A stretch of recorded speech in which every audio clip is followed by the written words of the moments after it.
¿Qué tal? Muy buenos días tengan todos.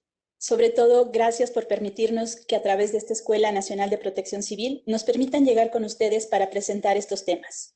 Estos temas que nos van a servir para poder conocer las herramientas en las cuales nosotros podemos desarrollar ciertas actividades y que nos permitan a nosotros realizar nuestras funciones debidamente sin que éstas paren. Vamos a empezar con conocer lo que es un plan de continuidad de operaciones. Vamos a definirlo o vamos a ver también dónde se aplica. La siguiente, por favor.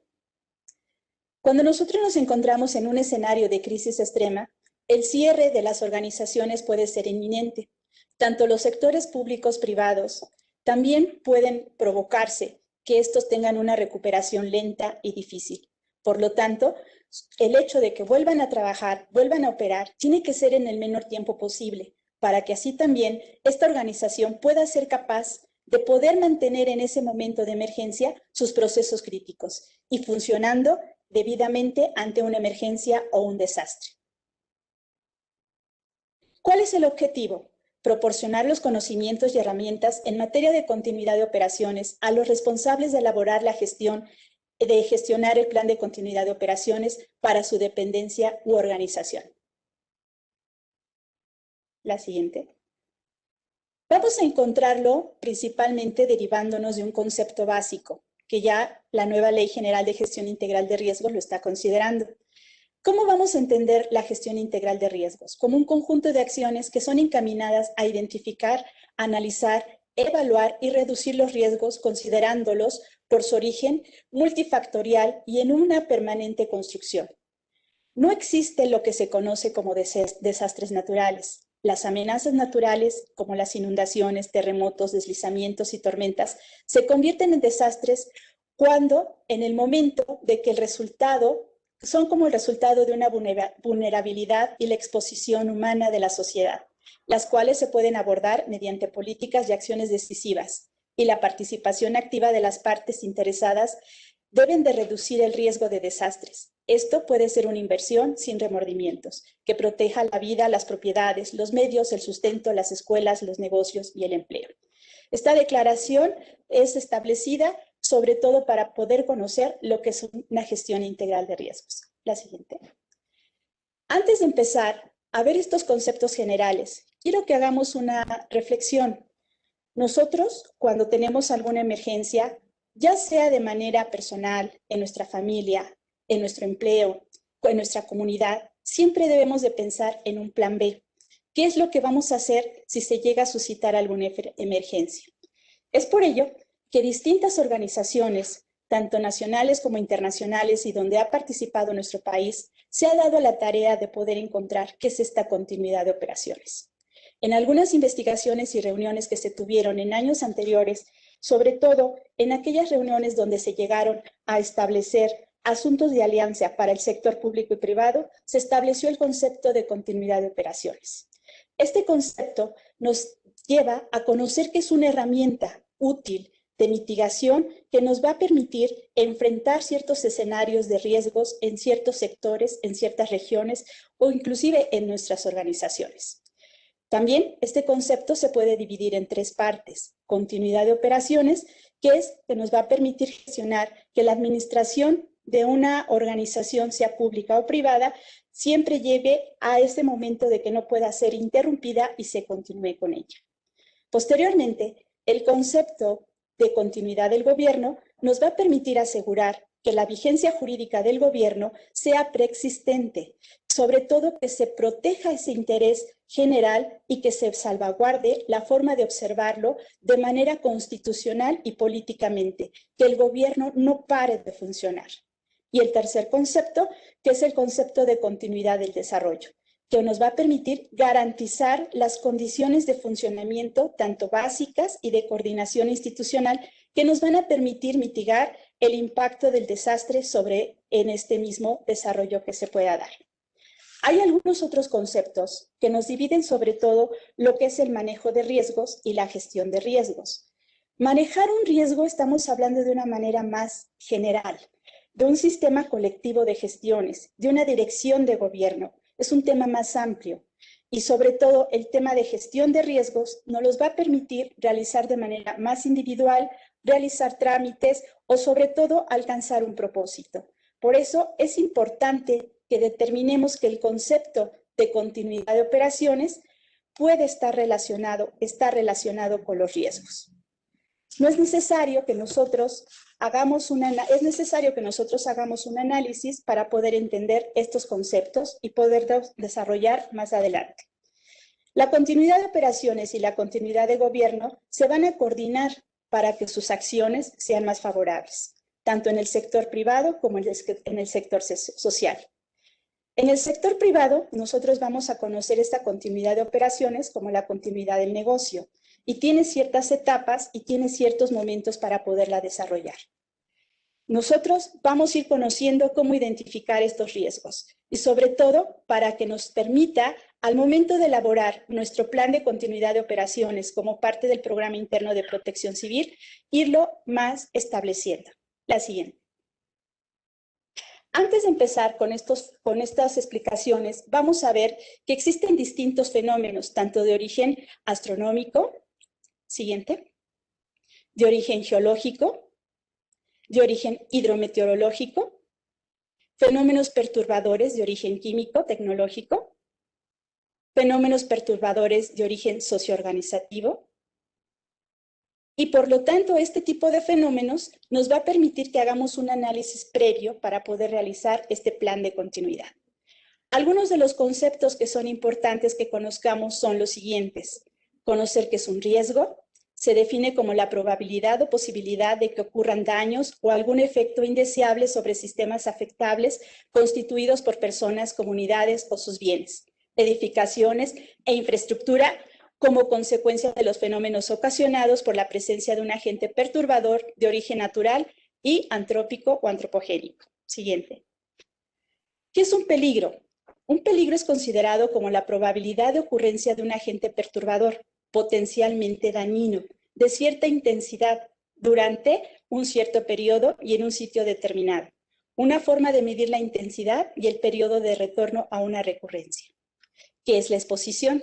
La exposición se refiere a la cantidad de afectación de bienes y construcciones que se encuentran y que sobre todo van a sustentarse sobre un interés y que pueden ser dañadas. Por lo general, la exposición se expresa en unidades monetarias, aunque es importante mencionar que no siempre se puede traducir en cuestiones económicas, sino también en términos porcentuales y en el número de personas afectadas. Vulnerabilidad. Se refiere a la susceptibilidad de un sistema expuesto a sufrir daños por los efectos de los fenómenos perturbadores y se evalúa a través o a partir de un número de pérdidas humanas de la población que ha sido expuesta y de los bienes y la vulnerabilidad que puede ser de dos tipos, tanto física y social. Vamos a ver ahorita un video para conocer un poco más estos conceptos.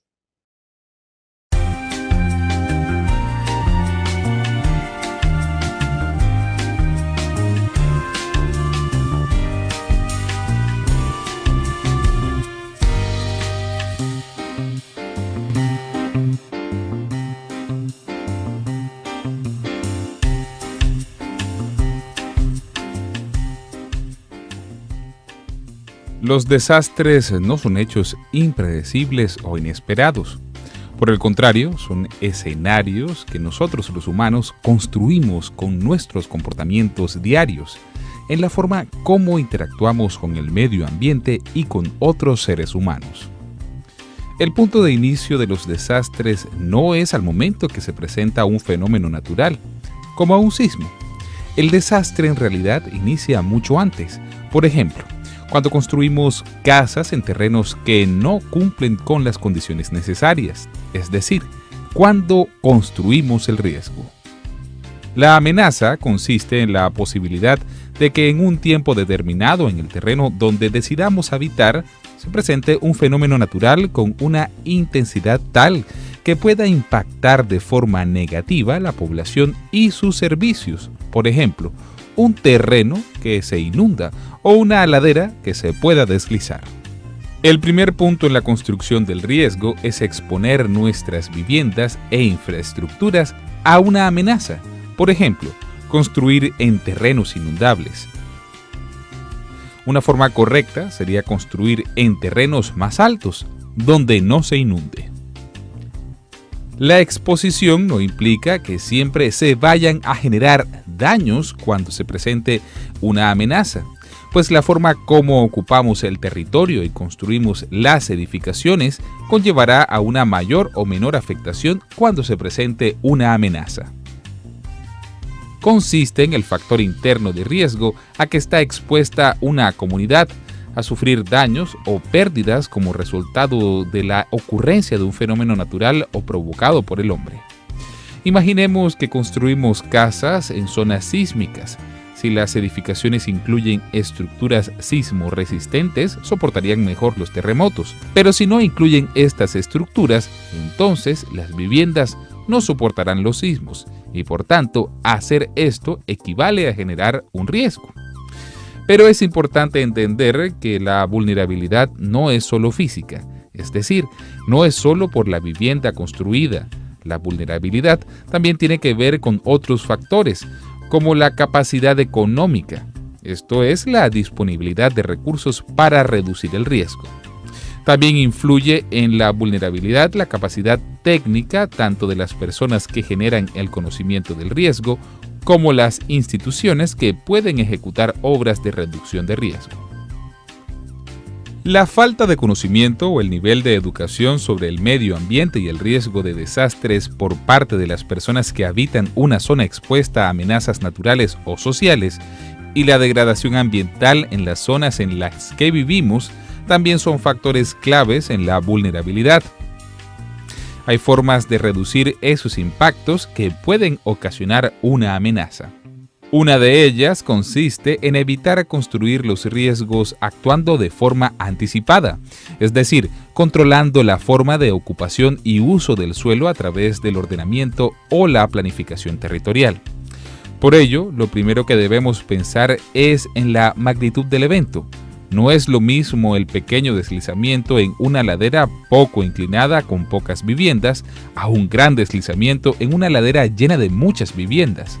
Entonces, en los lugares donde se prevé que podrían presentarse eventos potencialmente peligrosos, se debe evitar la construcción de viviendas, lo que se llama prevención. La prevención de los riesgos consiste en adelantar medidas y acciones de intervención restrictivas o prospectivas, dispuestas con anticipación con el fin de evitar que se generen riesgos. Puede enfocarse a evitar o neutralizar la amenaza o la exposición y la vulnerabilidad ante la misma en forma definitiva para impedir que se generen nuevos riesgos. Pero no podemos olvidar que ya en el territorio que habitamos tenemos muchos riesgos construidos. Es ahí donde debemos emprender otras actividades buscando reducir los daños y las pérdidas, reconociendo que, efectivamente, no podemos reducir los riesgos a cero. Entonces, la tarea consiste en reducir sus impactos negativos. Por ejemplo, construir un muro para que un terreno no se inunde o se deslice y, por tanto, no dañe las pertenencias. Esto se llama mitigación. Los dos conceptos anteriores, es decir, la prevención y la mitigación, son los elementos fundamentales de la reducción del riesgo.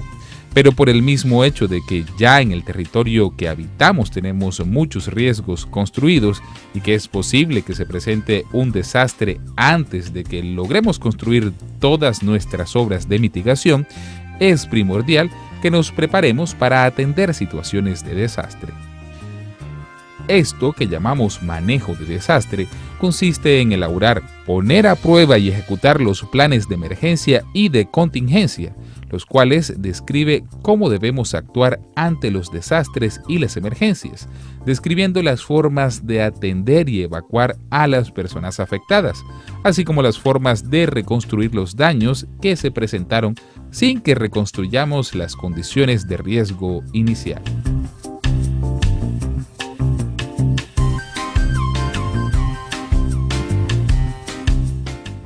Muchas gracias.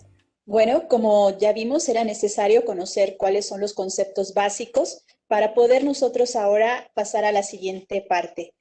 Hablar de la continuidad de operaciones en estos momentos no es algo reciente, no es un tema de actualidad, es un tema que ya se venía dando antiguamente. Por ejemplo, nosotros cuando lo observamos por primera vez, tenemos distintos antecedentes históricos. Uno de ellos sería la Primera Guerra Mundial, cuando en Inglaterra, ante los bombardeos que se dieron distintas evacuaciones masivas ante los escenarios de emergencia. Otro antecedente tenemos en la Segunda Guerra Mundial, cuando de nueva cuenta en Gran Bretaña se reubicaron y se activaron estas zonas estratégicas, se reactivaron y sobre todo ciertas áreas para que pudiera continuar las operaciones económicas y sobre todo los servicios postales, de televisión, de distintas cadenas y un sinfín de números de negocios privados que tuvieron que seguir operando.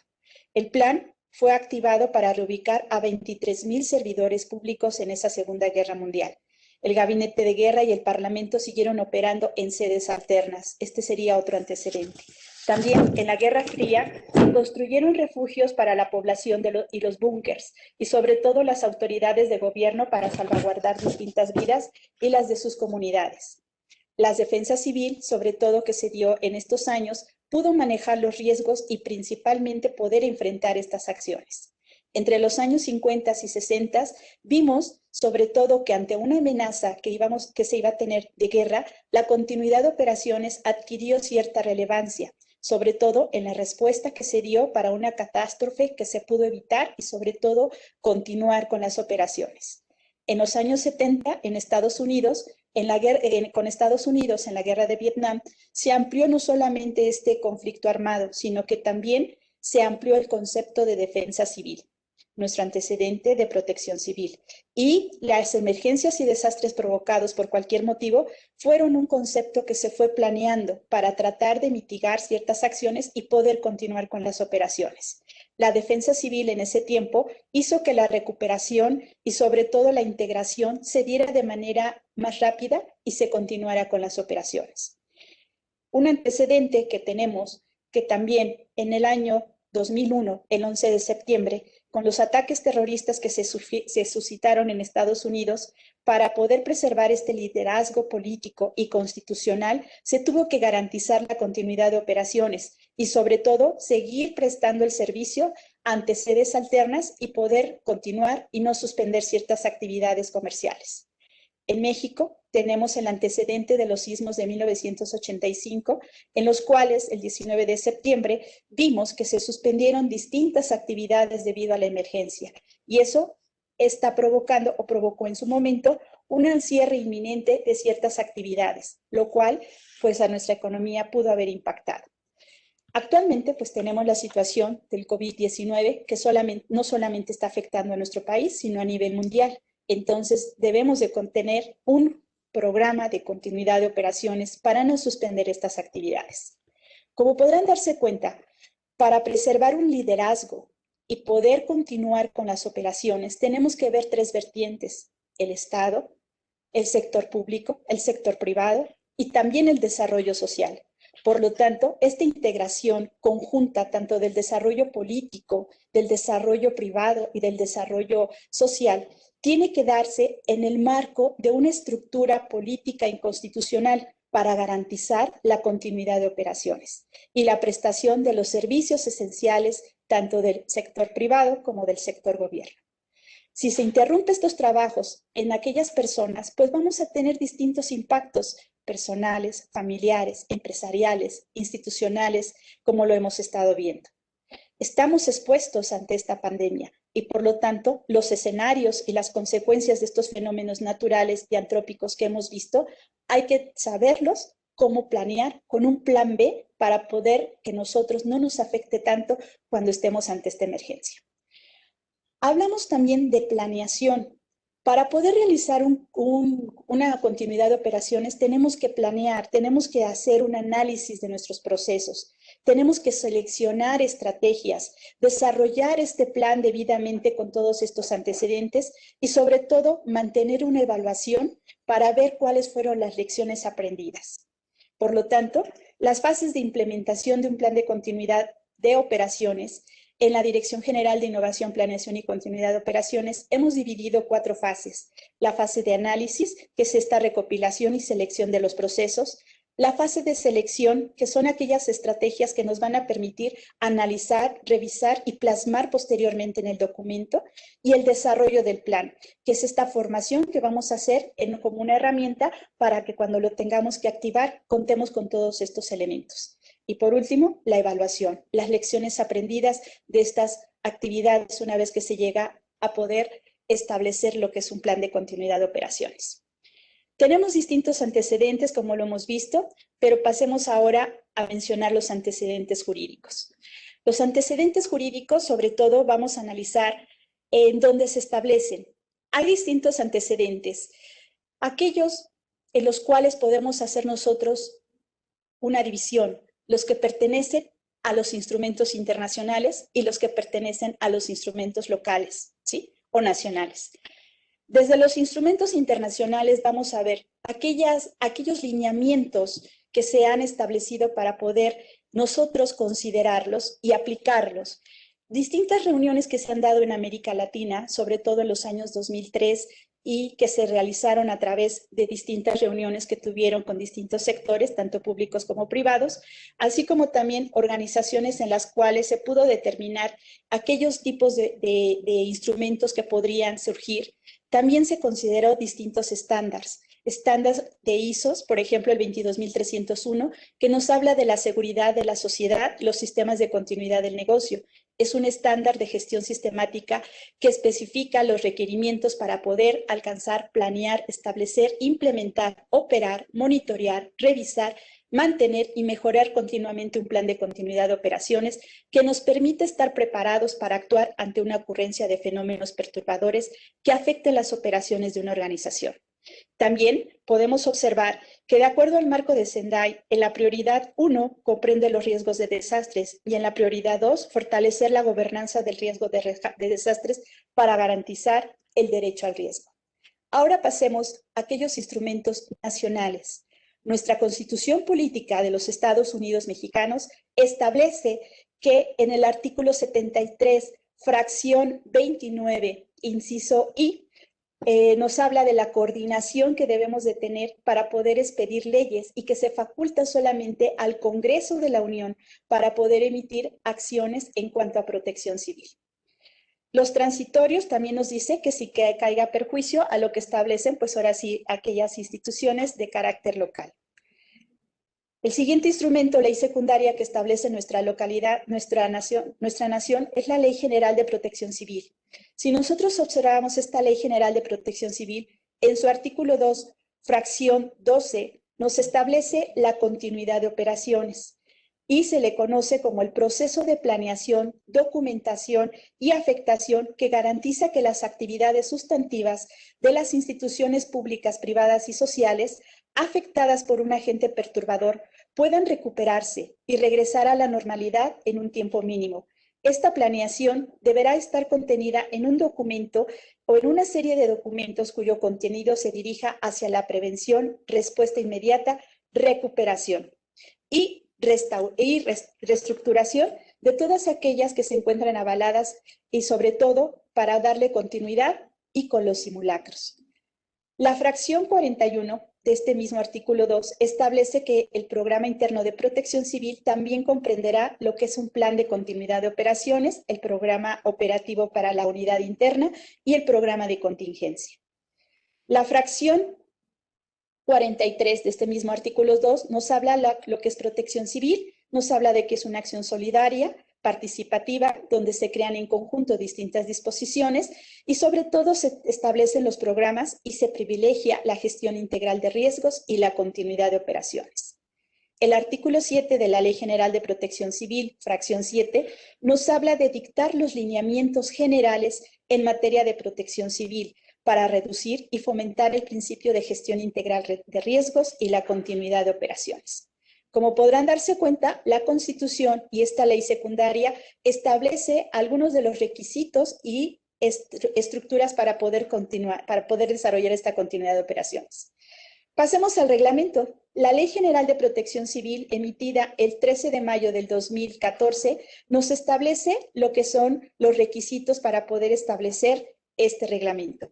El artículo 76, apartado A, fracción tercera, nos habla de los requisitos, que son los que vamos a observar a continuación. Pasamos a la siguiente. La siguiente. Entonces, aquí estamos viendo algunos de los fundamentos. Pasamos a la siguiente. Y vamos a ver estos requisitos que nos habla este artículo 76. El artículo 76, apartado A, fracción tercera del Reglamento de la Ley General de Protección Civil, establece estos 11 puntos. Es necesario que nuestro plan de continuidad contenga su fundamento legal, su propósito, sus funciones críticas o funciones esenciales de la unidad o de la organización, así también como el propósito de la unidad o de la organización o del sector a donde lo vamos a aplicar. También el número 4 es otro requisito, las sedes alternas. El número 5, la línea de sucesión o cadena de mando. El número 6, los recursos humanos, que es el personal clave que nos va a apoyar en esta activación del plan. El 7, las dependencias e interdependencias que nos van a auxiliar para poder continuar. Hay que preverlas, hay que notificarles que probablemente vayamos a hacer uso de ellas y estemos en continua comunicación con ellas. El 8, los requerimientos mínimos que son materiales, financieros, tecnológicos, etcétera. La interoperabilidad de las comunicaciones para siempre estar en contacto y sobre todo la protección, el respaldo de información y base de datos y la activación del plan. Entonces, este artículo 76 de la Ley General del Reglamento nos señala estos 11 puntos, pero quiero también hacer un énfasis en esta parte. El Reglamento de la Ley General de Protección Civil también nos habla de ciertos requisitos que también se encuentran en apartados posteriores. Si nosotros analizamos este mismo reglamento, vamos a ver que el artículo 52 nos habla de las sedes alternas que el Centro Nacional de Comunicaciones y Operaciones debe de tener. El artículo 55, fracción cuarta, nos habla de que hay que procurar una continuidad de operaciones en los programas de materia de protección civil en la Administración Pública Federal que se deriven del Plan Nacional de Desarrollo. El artículo 76, apartado A, fracción tercera, nos habla del plan operativo para la implementación de las unidades internas de protección civil y del contenido de los programas de continuidad de operaciones. El artículo 76, fracción 7, apartado A, nos habla de los simulacros. Es muy importante, siempre realizamos simulacros de sismos, pero no dejamos a un lado los simulacros de continuidad de operaciones. Nosotros desde el año pasado hemos estado ya trabajando con la Administración Pública Federal para que estos simulacros de continuidad de operaciones se lleven a cabo y podamos ver cuáles son esas lecciones que nos pueden dejar estos simulacros. El artículo 112 nos habla de los atlas de riesgos en su fracción cuarta y nos habla sobre todo de los que debe de contener datos georreferenciados, el personal, las edificaciones, así como su jerarquización en términos estratégicos para la continuidad de operaciones. Entonces, como podemos darnos cuenta, este reglamento no solamente establece en este 76 estos requisitos que estamos viendo en la fracción tercera, sino también, si seguimos leyendo este reglamento, en distintos momentos nos habla de lo que debe de contener o por qué son necesarias todas esas acciones previas para poder llevar a cabo nuestro plan de continuidad de operaciones. En el caso de la Ley General de Integración del Riesgo de Desastres, que ya pasó por la Cámara de Diputados, hubo sesión el 3 de diciembre del año 2020, sobre todo se establece que los desastres naturales, como bien todos sabemos, no existen. Lo que existe es una construcción real del riesgo. Entonces, vamos a ver esta importancia de la continuidad de operaciones. Ya vimos lo que es estos tres aspectos o tres conceptos, que es la continuidad de operaciones, la continuidad del gobierno, la continuidad del desarrollo.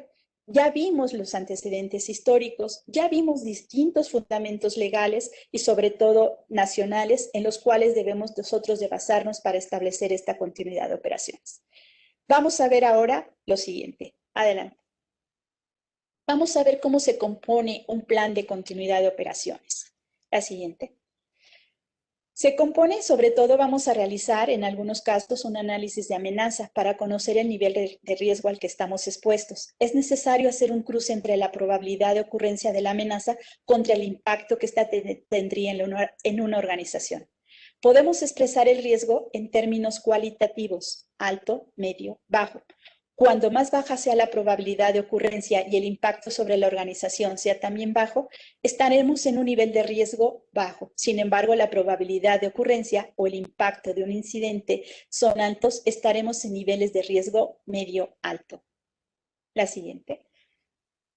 Entonces, en el primer formato, para poder establecer nuestro plan de continuidad, vamos a colocar la misión y visión de nuestra organización, de nuestra dependencia, de nuestra unidad, de nuestra área del sector público-privado, para poder establecer cuál es la misión de esa unidad administrativa.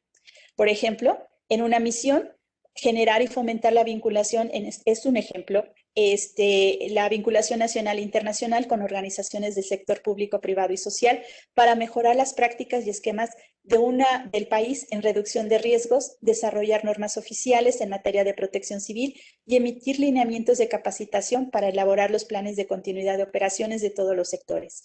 Esta es una misión de una dirección general. Entonces, nosotros lo vemos en la estructura organizacional, cuál es la misión de esa unidad.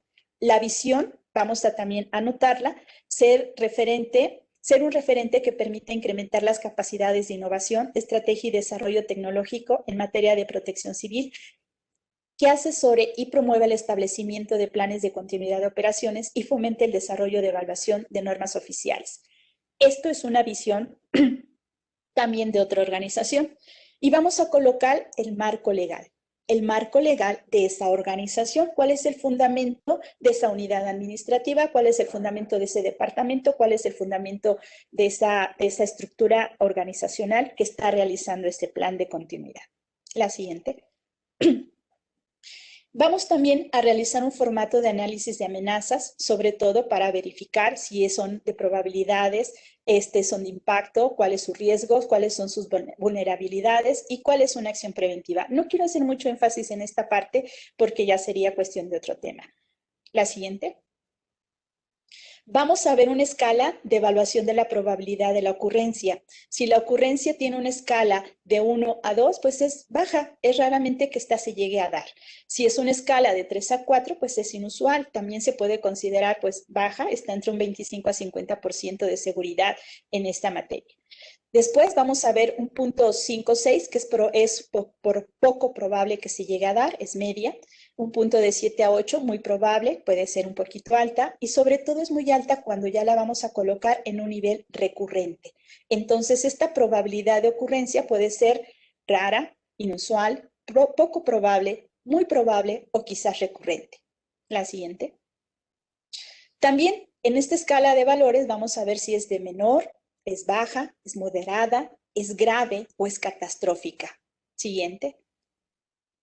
Vamos a ver cuál es el objetivo de un plan, que es volver a la normalidad en el menor tiempo posible. Si nosotros analizamos lo que es un incidente y lo que es un desastre, vamos a poder dar una respuesta inmediata. Una respuesta a incidente puede ser de minutos a horas, o una respuesta al desastre puede ser de minutos a día, y una vuelta a la normalidad puede ser de días a semanas. Entonces, el tener un plan de continuidad nos va a permitir que todas estas respuestas sean lo más pronto posible y volver a la normalidad en el menor tiempo. La siguiente.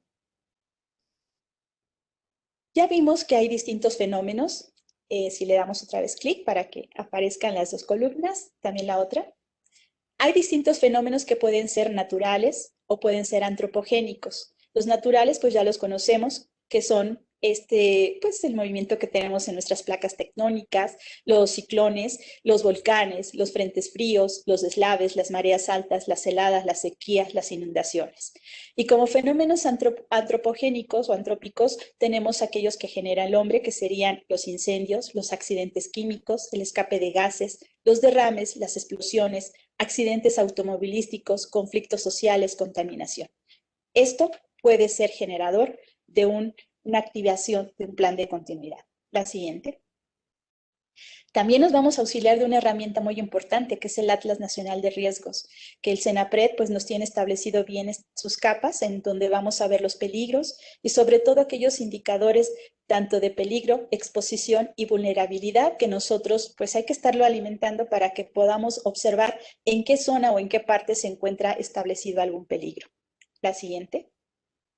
Entonces, generar las acciones preventivas durante el análisis de amenazas, la organización debe de cuestionarse si cuenta con las medidas preventivas necesarias para hacer frente a sus amenazas, además de mejorar las medidas de seguridad, el analizar nuestras vulnerabilidades y buscarlas mitigar con acciones preventivas, logramos que nuestro plan de continuidad de operaciones no tenga obstáculos en su ejecución.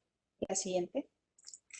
Entonces, un ejemplo de acciones preventivas, pues lo vamos a ver rápidamente. Analizamos las amenazas, su probabilidad, su impacto, su riesgo, su vulnerabilidad y las acciones preventivas. De estas acciones preventivas es donde nos puede ayudar a poder nosotros irlas plasmando más adelante en nuestro plan de continuidad de operaciones. La siguiente. Entonces, analizar los procesos para determinar las funciones críticas o esenciales es un proceso que nos va a permitir establecer una estrategia de recuperación, pues de esta manera será más sencillo identificar en qué actividad se requiere una mayor concentración de recursos disponibles. Para hacer este análisis es necesario identificar aquellos procesos que son críticos para la entrega del producto o servicio final.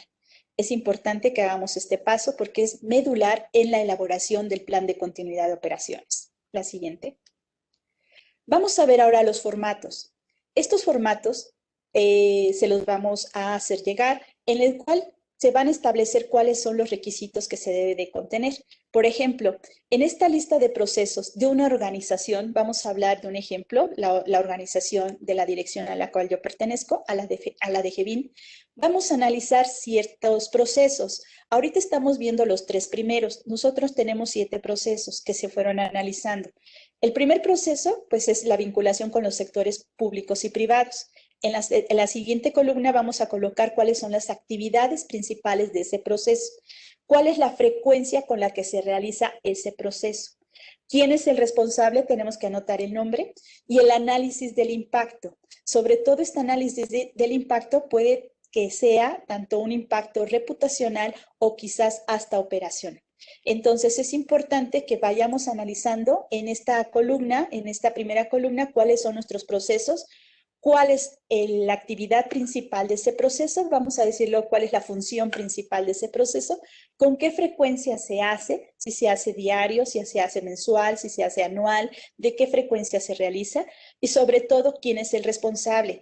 De aquí nos vamos a casar con un término, que es el personal crítico y los procesos críticos. De aquí en adelante vamos a hablar de esto de criticidad, porque cuando nosotros activemos nuestro plan de continuidad, vamos a conocer el personal que se va a encargar de estar llevando a cabo estos procesos y sobre todo aquel personal que va a estar en la operación y que puede ser vulnerable y podemos que lo tengamos que sustituir por alguna enfermedad o por alguna muerte. Siguiente. Ya vimos que son 7 procesos en este análisis de esta dirección. Entonces, en la segunda columna vemos cuál es el nombre, cuál es su proceso, de qué manera se realiza, quién es el responsable y sobre todo su impacto. Siguiente. El análisis de impacto, por ejemplo, vamos a ver un pago de nómina. Puede parecer que no sea tan trascendente, pero si la emergencia llega a suscitarse el día de hoy y mañana hará el pago de nómina, pues sí se vuelve un proceso crítico. Entonces, una actividad principal sobre el pago de nómina es, por ejemplo, realizar estos pagos de manera quincenal, realizar el pago de viáticos, que tiene que ser de manera pronta, para pues ahora sí que el personal pueda salir. Y la frecuencia pues tiene que ser quincenal ante la ocurrencia de una comisión. Y quién es el responsable, lo vamos a colocar. Y el análisis de impacto, pues vamos a ver si puede ser de manera personal, porque puede interrumpir que la persona no pueda desempeñar debidamente sus funciones, o puede ser legal, o bien hasta inclusive puede darse que esta interrupción se llegue a suscitar si no se llega a cumplir con este pago de nómina, que al parecer puede ser que no sea un proceso crítico, pero si llega a darse en esta etapa de emergencia, sí se convierte en un proceso crítico. Siguiente. Y vamos sobre todo a colocar cuáles de estos que acabamos de ver, vamos a irlos depurando. Si se dieron cuenta, en la lista anterior vimos 7 procesos. Ahora vamos a ir sacando los más indispensables cuando se llegue a ocurrir una emergencia. Y ya vimos que los más importantes podría ser la vinculación con los sectores públicos y privados. En este ejercicio que estamos viendo, su actividad principal, pues, de esta dirección es participar en el Comité Nacional de Protección Civil. La frecuencia, pues ahora sí, cuando se llegue a dar la activación del plan, tiene que ser inminente esta reunión del Comité Nacional de Emergencias, quién es el responsable que va a realizar ese proceso y su análisis de impacto si no lo realizamos. Si no lo realizamos, puede ser reputacional o puede ser hasta operacional. Siguiente.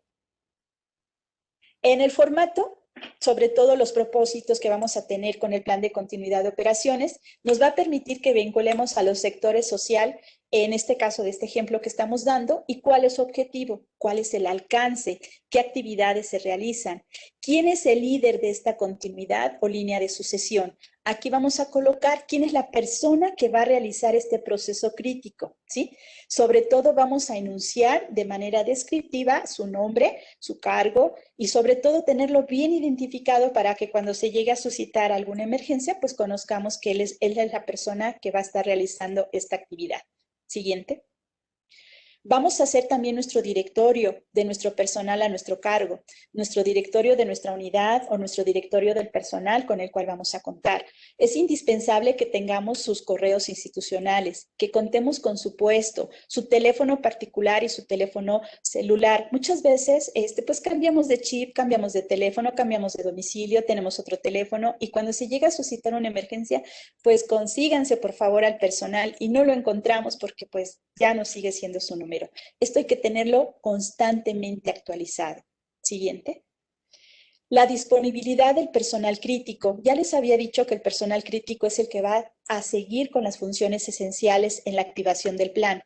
Este personal crítico es el que debe de estar constantemente preparado, el que debe de estar las 24 horas, el que debe de estar presente si vamos a trabajar en sede o vamos a trabajar en alguna sede alterna o alguna sede espejo, para que este personal sea el que se encuentre presente. Su nombre, si tiene fecha, si tiene vacaciones, si tiene comisiones, si está con alguna incapacidad o una situación médica vulnerable o fue afectado por la contingencia o en qué disponibilidad se encuentra. Es indispensable este personal crítico.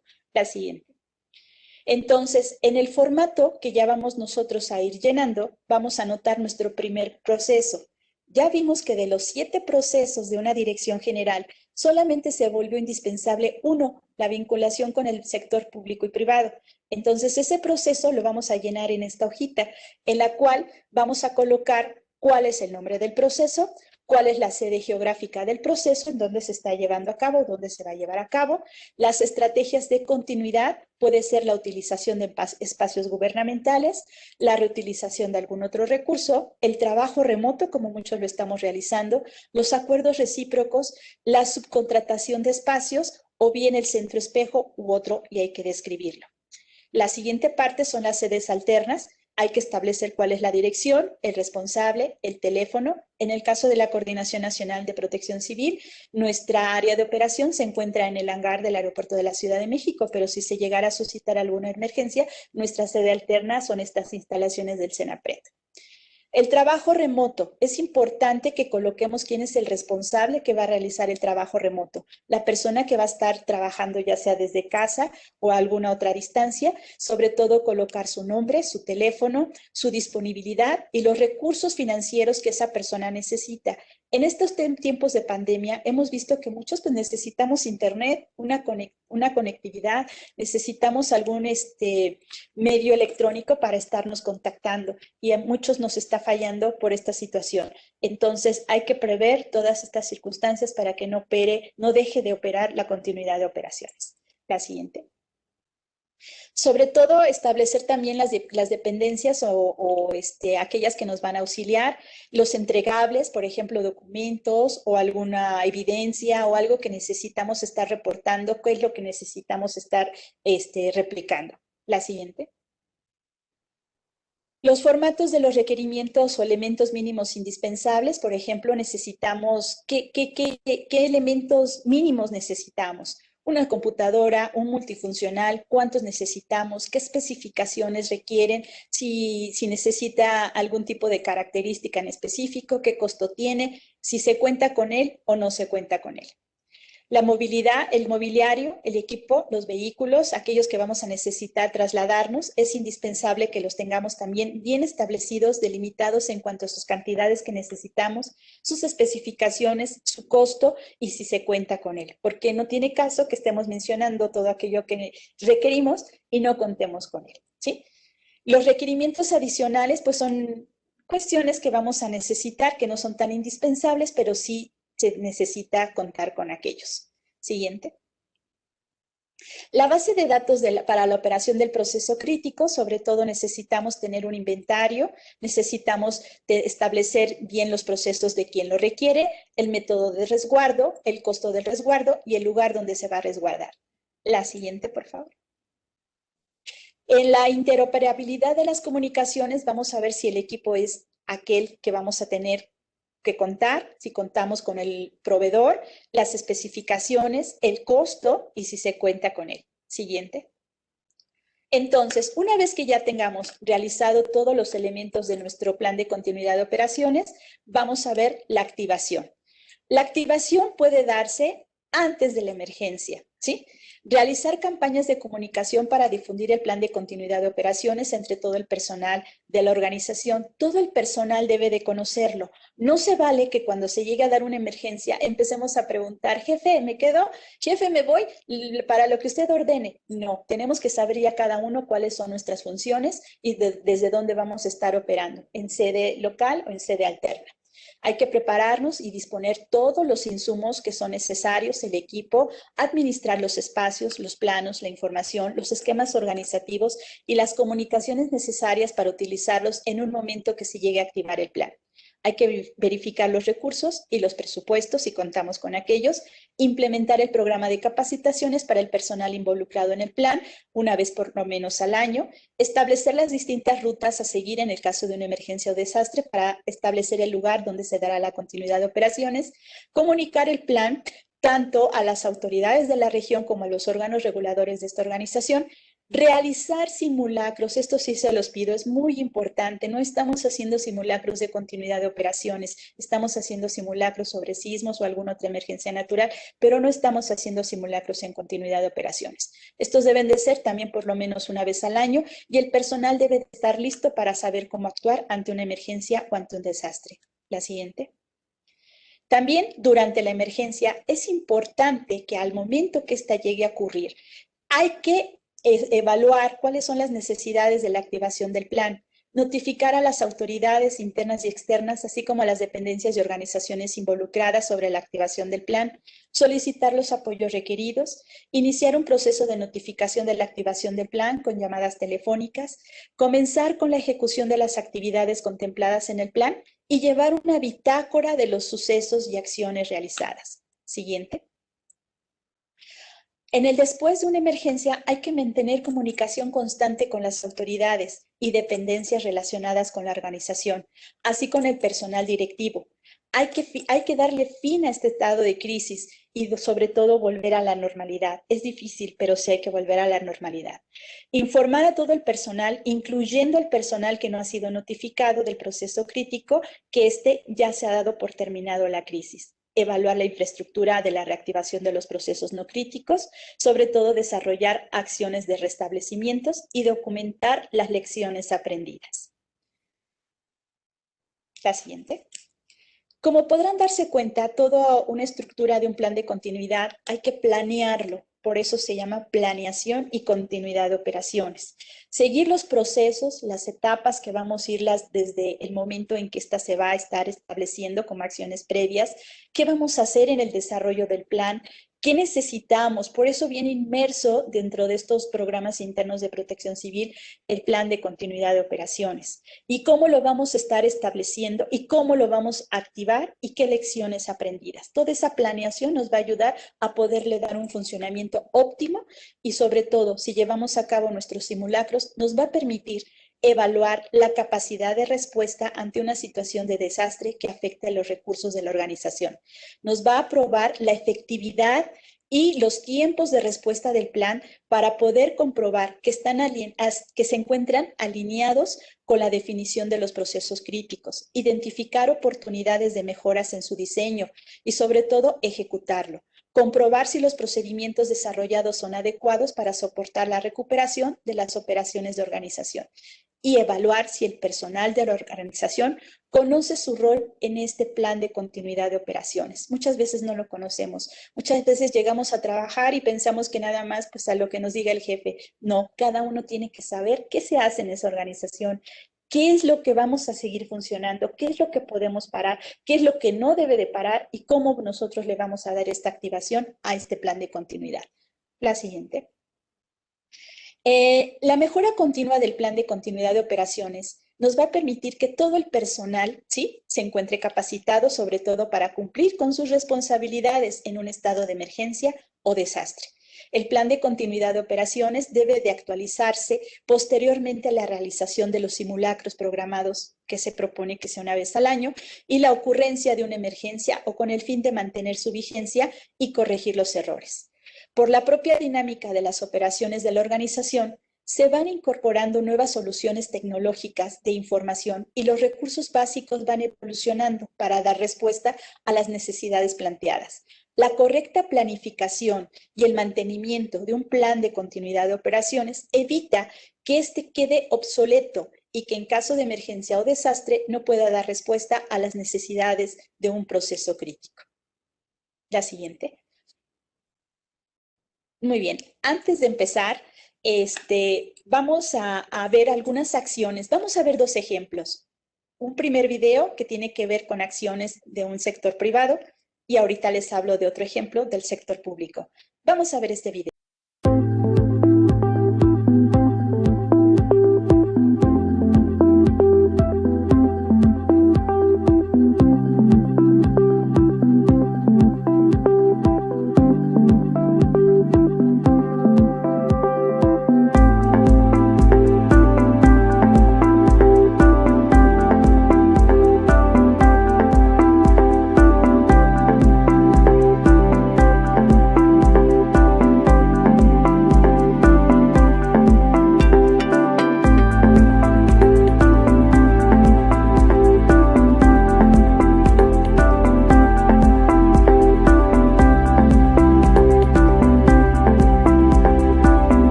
Bueno, les comentaba que estas acciones que se encuentran realizándose las vamos a poder ver nosotros también ahora en el sector público. Ya vimos algunos ejemplos del sector privado. Ahora vamos a ver cómo se dan estas acciones en este tiempo de pandemia. La activación del plan de continuidad de operaciones que se llegó a dar una vez que nosotros fuimos notificados de que México iba a sufrir esta contingencia.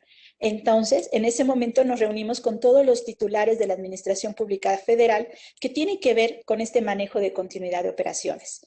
¿Qué hicimos? Hicimos 3 etapas. Estamos llevando a cabo y nos encontramos en la etapa 2. Primero realizamos una reunión en la cual se les fue notificando esta contingencia. La siguiente. En esta primera etapa, que fueron las acciones que se realizaron antes, ¿sí? ¿Cómo vamos a poderlas nosotros observar? Se actualizaron los planes de continuidad de operaciones en este escenario de contingencia.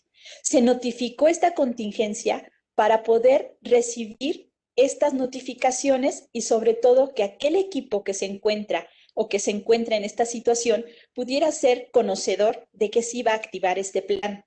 Se actualizaron los directorios. Es importante que tengamos nuestros directorios actualizados.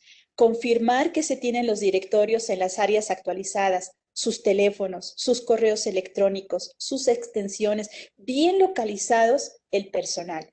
Y sobre todo aquel personal que va a enfrentar la emergencia, que se le va a denominar, dijimos, personal crítico. Se debe de atender a los comunicados oficiales. Nosotros revisamos la situación del personal para conocer su disponibilidad. Se revisó sobre todo si se encontraba aquel personal en vacaciones, en comisión, con alguna incapacidad, con alguna situación médica, alguna situación de vulnerabilidad, o bien si tuvieron hijos o tienen hijos que son necesarios que estén presentes con ellos en su hogar o que hayan sido afectados directamente por la contingencia. Lamentablemente, sí hemos sufrido personal, tanto en la Secretaría de Seguridad y Protección Ciudadana como en las demás dependencias de gobierno federal, que nos han sido notificadas de que han sufrido estas afectaciones tanto en la salud como hasta la pérdida de vidas a consecuencia de esta situación de pandemia. Entonces, estas acciones que se hicieron antes, pasamos a la siguiente, también se revisaron los requerimientos mínimos. ¿Qué íbamos a necesitar? El manejo de personal crítico, la cantidad de laptops, requerimiento de información crítica, necesidades de accesos a sistemas, acceso a Internet en sus domicilios. Se confirmaron que las actividades del personal que iba a llevar a cabo conociera efectivamente sus actividades que tendrían que desarrollar durante la activación del plan. Muchos estamos en casa trabajando, pero por el hecho de estar en casa a veces vamos dejando de lado nuestras actividades y no, estamos trabajando, simplemente estamos trabajando desde casa. Y muchas veces queremos llamar a nuestro personal y no se encuentra presente o no se encuentra en su casa o se encuentra de vacaciones en esta temporada. Entonces, sí es indispensable que le hagamos hincapié que confirmar sus actividades son actividades diarias, actividades de trabajo que van a estar realizando, pero desde casa. La siguiente. También nos organizamos en turnos de trabajo. Es necesario que estemos el personal que va a estar en la sede o que va a estar en sede alterna, por cuántas horas va a estar, o solamente vamos a estar trabajando al 70-30 o vamos a estar trabajando al 30-50, etcétera, ¿sí? Identificar los requerimientos adicionales es muy importante, sobre todo lo que vamos a necesitar cuando estemos ya con la activación del plan. Definir suplentes. Es muy importante que el personal crítico también tenga designado un suplente. Por ejemplo, cuando hicimos el análisis de los procesos críticos, vimos 7 procesos críticos. El primero que era la vinculación del sector público, el sector privado y social, y también la vinculación internacional. Nosotros vamos a ver que esa persona puede ser susceptible de tener la afectación, de enfermar o de morir. Entonces tenemos que tener quién es el personal que lo va a sustituir para que no deje de operar esa función, ¿sí? Y el personal que lo va a sustituir tiene que tener conocimiento de esa área que está llevando a cabo esa actividad o ese proceso crítico. Hay que identificar cuáles son los requerimientos adicionales, hay que definir suplentes, hay que acatar los lineamientos en el caso de que tengamos sindicatos, porque también los sindicatos llegan a establecer cuáles son sus lineamientos y hay que respetarlos. Se notifica a los proveedores en caso de tener interconexión con proveedores o al momento de la conexión de la precontingencia. Se establecen acuerdos preventivos con dicho proveedor para adelantar actividades y que no nos llegue a faltar ese insumo que requerimos o nos llegue con retraso una vez que se llegue a cabo la contingencia. Entonces, estas fueron acciones antes de poder activar un plan. La siguiente. Ya en el momento en que tenemos la emergencia, es importante recibir las notificaciones del plan de continuidad de operaciones, de que este ya quedó activado. Cuando nosotros recibimos esta notificación por parte de la Secretaría de Salud, que ya estaba en México esta pandemia y que ya se empezaban a dar estos brotes y estos contagios, nos reunimos con los titulares de la Administración Pública Federal en materia de protección civil, directores de recursos materiales, titulares de protección civil, en los cuales se les notificó de manera personal que quedaba en ese momento activado el plan de continuidad de operaciones. Nuestro director general de Vinculación, Innovación y Normativa activó este plan para estos sectores y les notifica que ya quedó activado y por lo tanto todos deben de estar realizando las acciones que establece el plan de continuidad que hicimos y realizamos previamente y que fue planeado con mucha anticipación. Se notificó a todo el personal de la dependencia, todos deben de conocer el plan, se da seguimiento a los comunicados oficiales, diariamente estamos recibiendo los comunicados de la Secretaría de Salud, cómo estamos nosotros con esta activación, cómo se encuentran los semáforos, cuáles son las condiciones, si hay que disminuir un poco el personal, cuáles son los lineamientos para poder tener acceso o no tener acceso a las instalaciones, etcétera.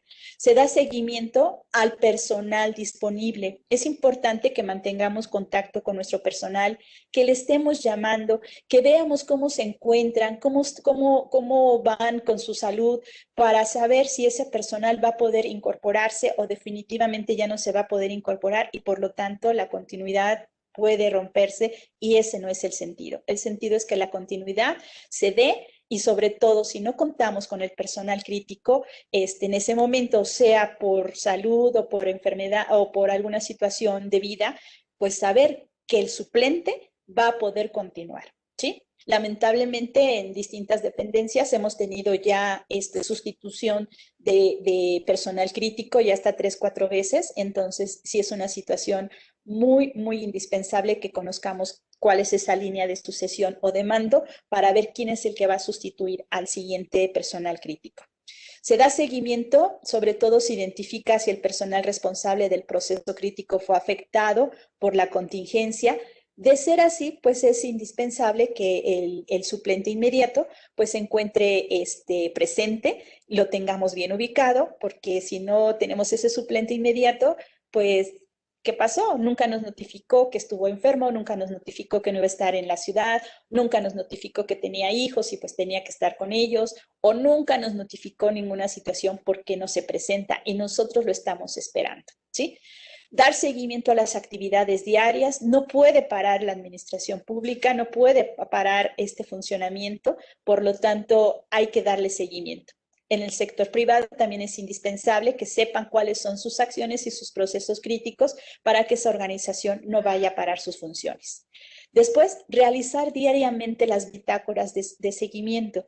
Nosotros diariamente, las 24 horas, estamos atentos con la Administración Pública Federal, nos llaman por teléfono en un grupo de WhatsApp que tenemos, o por vía electrónica o vía telefónica, y nos informan que ha habido cambio en la continuidad, que ese proceso ya no se considera indispensable, que cambia a otro proceso y que el personal que estaba realizando las actividades ya no puede seguirlas realizando y por lo tanto se nombra a otra persona para poder continuar. Todos esos pequeños cambios que se lleguen a dar en el caso de la Administración Pública Federal son necesarios que los notifiquemos a la persona que activó el plan para que esta persona informe cuál es la dependencia que está teniendo problemas en el desarrollo de esta actividad. Entonces, nosotros en la Administración Pública Federal se previó, se planeó esta elaboración de los planes de continuidad y por lo tanto no ha parado el gobierno federal. El gobierno federal, estamos trabajando con los titulares de las distintas dependencias de gobierno federal, también inclusive hasta los titulares de Sedena, Marina, Fiscalía General de la República, que ellos por cuestiones de seguridad no pueden dar públicamente cuáles son sus planes, pero sí nos están informando que se está dando continuamente esta continuidad. El sector salud está informando con sus hospitales, las distintas dependencias, cómo se está llevando a cabo. Hemos tenido impacto impactos en algunas secretarías en las cuales pues el personal crítico ha enfermado, el personal crítico ha fallecido y por lo tanto, por datos personales solamente nos mandan el nombre, entre comillas, con la letra N y su apellido. Por datos personales no podemos, pero sí sabemos que existía ese personal en esa función crítica y que por lo tanto se suspendió su actividad. Ahora, una vez que nosotros activamos el plan y que estamos realizando estas acciones y que sabemos qué es lo que tenemos que hacer por contar con él, esperemos que muy prontamente tengamos la activación del semáforo al cambio y se suspenda esta situación que se está dando de contingencia. Pasaremos al después, esperemos muy pronto llegar a esta etapa. La siguiente lámina. ¿Qué va a pasar en el momento 3 o en el después de haberse suscitado esta emergencia? Se recibe la notificación por medios oficiales de que ha concluido esta contingencia. Se comunica a todo el personal de las dependencias. Se establecen esquemas de reincorporación. ¿Cómo vamos a irnos incorporando? Por ejemplo, las universidades, también estamos trabajando con ellas, nos señalan que es difícil que el 100% de los alumnos pues lleguen a entrar. O sea, ¿qué porcentajes y cómo van a estar? Hay, por ejemplo, la UNAM establece que van a entrar al 50% por salones, unos van a estar presencial y el otro a distancia y así se van a ir intercalando. Entonces, todo eso lo debemos de saber para poder, ya al momento en que se levante, cómo vamos a restablecernos ya en nuestro lugar de trabajo. Vamos a continuar con estas acciones donde se encontraban ya los turnos o vamos a suspender ciertas actividades y vamos a darle prioridad a otras o vamos a sacar las que se quedaron pendientes. Es importante que dentro de la institución se vuelva de nueva cuenta a activar aquellas acciones que se dejaron de operar, porque no precisamente porque acabamos de salir de una emergencia y las suspendimos, ya no las vamos a llevar a cabo. No, hay que retomarlas y sobre todo realizar nuestros reportes de las lecciones aprendidas. Es indispensable, el plan de continuidad es muy importante porque vamos a aprender de la experiencia. Por ahí dicen que nadie escarmienta en cabeza ajena y es cierto, si nosotros no aprendemos de los errores, no aprendemos de las fallas que se tuvieron, entonces pues nunca vamos a poder cambiar. Así también con el plan de continuidad de operaciones, es importante que establezcamos las experiencias que se fueron dando para poderlas nosotros, pues más adelante, si llegáramos a tener alguna otra emergencia de cualquier otra situación, o precisamente por la pandemia, pues sí sepamos cómo nosotros vamos a activar. Es difícil, pero sí es necesario que lleguemos a la vuelta a la normalidad y podernos, de nueva cuenta, toda la organización, activarse de manera adecuada. Entonces, este ejemplo que les acabo de colocar, que sería lo que estamos realizando con la Administración Pública Federal, quiero que se den cuenta que contar con un plan de continuidad de operaciones, o también conocido como un plan B, que es lo que vamos nosotros cuando estamos realizando alguna actividad, es importante, ya, listo, es importante que cada uno de nosotros pues tengamos este conocimiento, lo tengamos elaborado. Por ahí comentaban muchos, ¿puedo hacer mi plan de continuidad en casa? Pues sí, es mi plan familiar. ¿Qué vamos a hacer una vez que se active una emergencia? ¿Hacia dónde vamos a ir? ¿Vamos a estar todos en la casa de la abuelita? ¿Vamos a estar todos en la casa de la tía? Y irles enseñando esta cultura de prevención a nuestra familia, a nuestros hijos, a nuestros colaboradores, a nuestros compañeros. Y preguntarnos, ¿es indispensable que tengamos un plan de continuidad? Ahí está la respuesta. El no tener con un plan de continuidad significa que se paran muchas funciones, que no sepamos qué hacer, que cuando se nos llegue este momento, ¿a dónde vamos a caminar? ¿Cómo vamos a seguir operando? Siempre hay que prever lo que se puede dar en el siguiente paso, para que cuando se llegue el momento, pues nosotros ya tengamos una visión de lo que puede suceder. Hemos sido criticados porque en los cursos se da mucho el análisis de riesgos, se da el análisis de peligros, el análisis de amenazas. Eso nos ha sido criticado. Pero si vemos de plano que es importante que esto lo coloquemos dentro de nuestros programas internos de protección civil, porque es parte de la continuidad de operaciones del programa interno, se van a dar cuenta por qué es necesario que lo analicemos. No quise hacer mucho énfasis en esa parte, porque eso ya corresponde a otro tema, pero sí era necesario mencionarlo y que ustedes lo conocieran. Quiero que se den cuenta que las lecciones aprendidas que a través de la historia nos ha dado las distintas políticas públicas, las distintas políticas de gobierno que a lo largo de la historia se han establecido, ha permitido que aquellos países que más han sufrido los embates de alguna emergencia o algún fenómeno natural, se vuelvan a restablecer en el menor tiempo posible a la normalidad. Hemos visto países que salieron de una segunda guerra mundial, países asiáticos que han sufrido distintos embates naturales, y cómo contar con un plan de continuidad de operaciones hace que regresemos a la normalidad en el menor tiempo posible. Así nosotros nos hemos prevenido ante esta emergencia. La Administración Pública Federal no ha parado.